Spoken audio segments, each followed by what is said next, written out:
Mahal na pong Jesus Nazareno, salamat po at minahal nyo kami. Salamat po at sinagot nyo kami.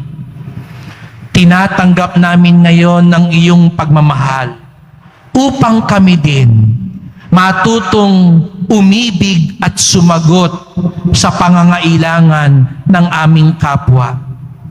Minsan po natutukso kami na sabihing malay ko at pakialam ko. Minsan po natatakot kami, tinatamad kami, umaatras kami upang tulungan ng aming kapwang mapatuwid ang landas.